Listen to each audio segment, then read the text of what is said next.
Hello, I'm Tom Kelly, and I'm happy to welcome you here to the third and final group of concerts presented this season by the Cambridge Society for Early Music. This is a concert of string quartets.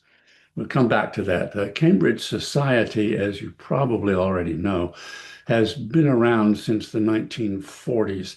And in that time, in various kinds of configurations and iterations, it has promoted and performed the music of earlier times. In more recent years, it's also been interested in what many people now call historical performance.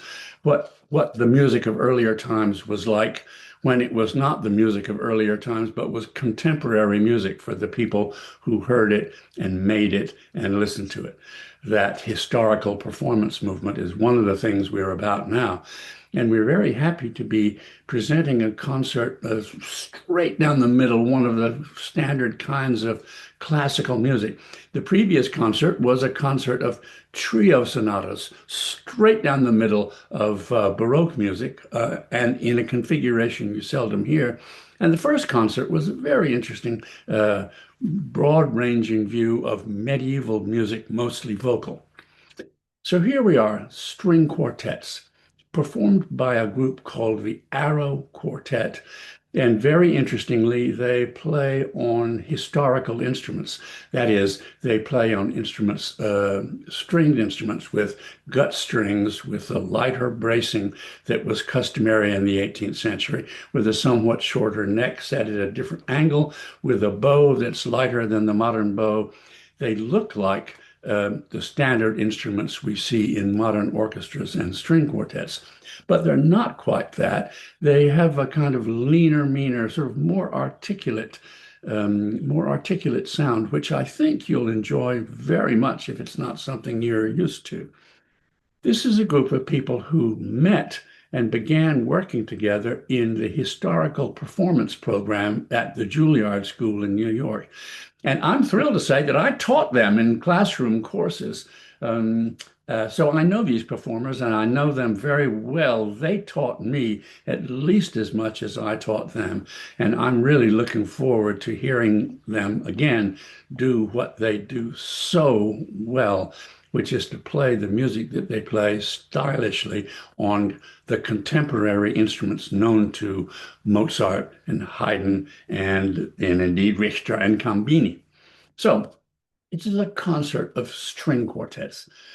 Now, for a lot of people, string quartets are right up there in the category with madrigals and fugues and all of that kind of learned music that you know we're supposed to like, but may not really have much experience of or want to have much experience of. Well, that's totally wrong. String quartets are among the greatest kinds of things to listen to, as you probably know, and probably are eager to go to this concert because of that. Anyhow, in traditional ways of thinking about the string quartet, we essentially sort of think of Joseph Haydn as being the main guy of the string quartet. And in a way, he's shorthand for the whole history of at least the front part of the string quartet. He began writing quartets when you really couldn't quite tell them from symphonies. There are symphonies that may be string quartets and may not be string quartets. It's just a matter of whether you play them one on a part or not. And then over the course of a very long lifetime, Haydn wrote 64, 65 quartets all the way up through 1799.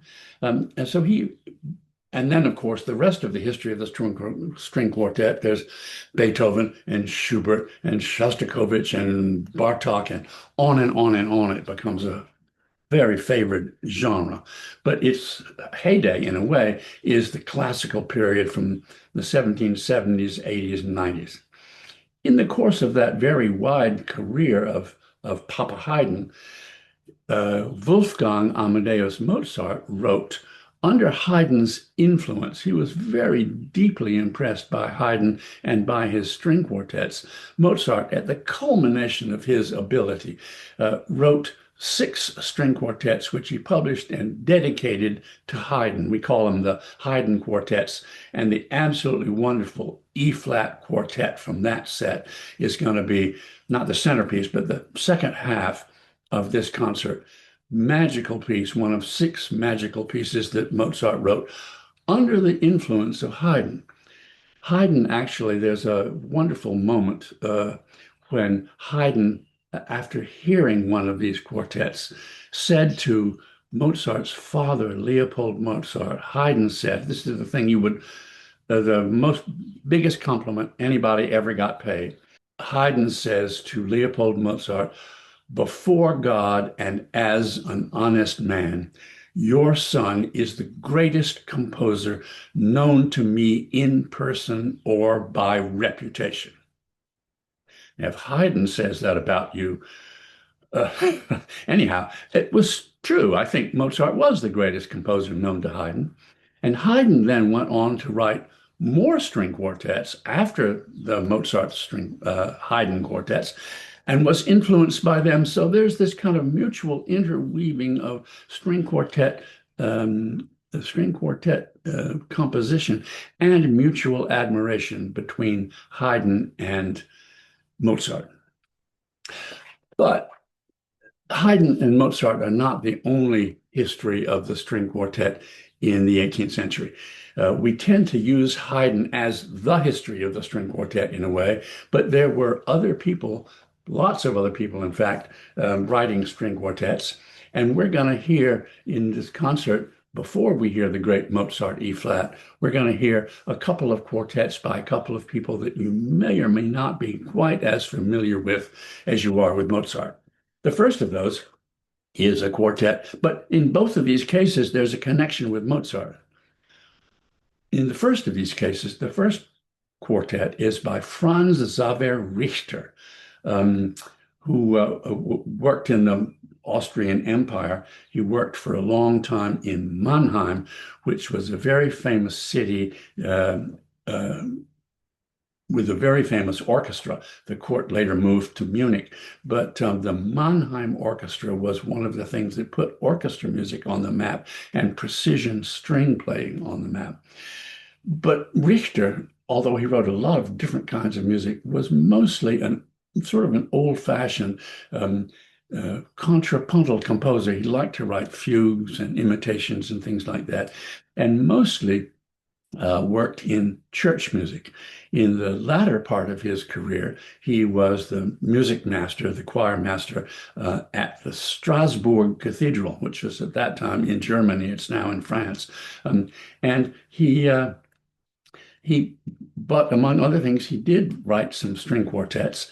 And the one we're going to hear comes from a set that he published in 1757.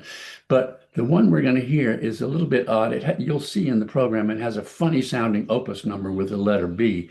It's because it's a quartet that was substituted into Richter's set of quartets when the quartets were republished in Paris in 1792.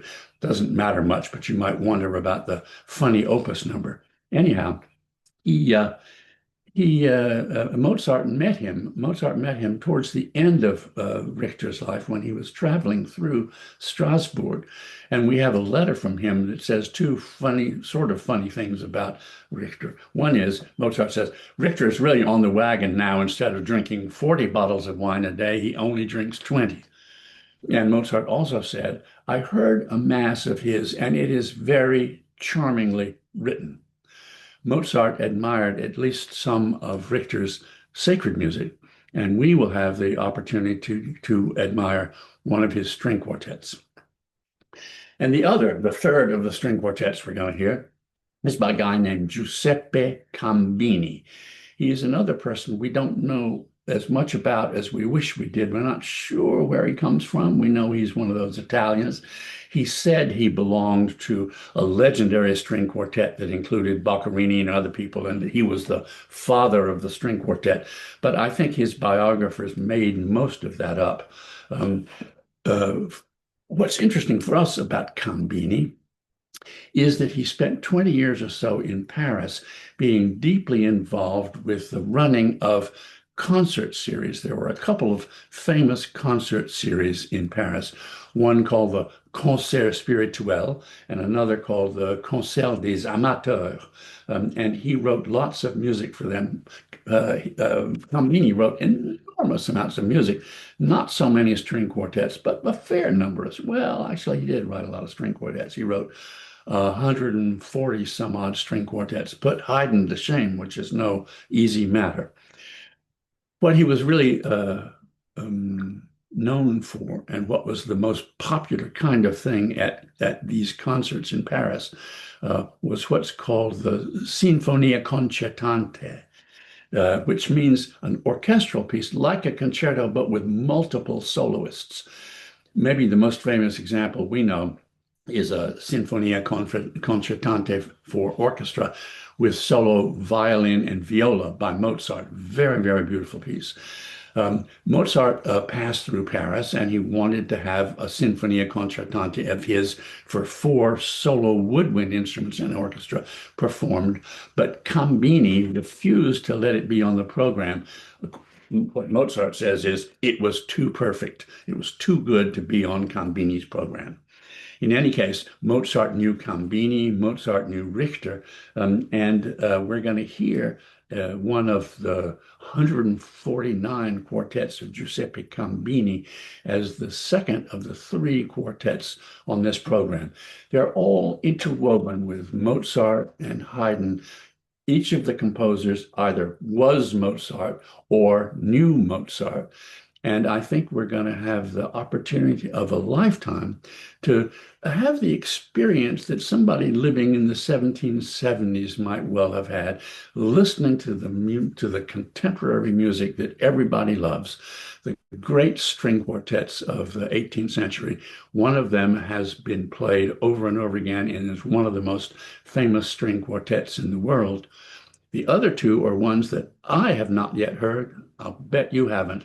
And I look forward, as I'm sure you do, to this forthcoming concert by the Arrow Quartet.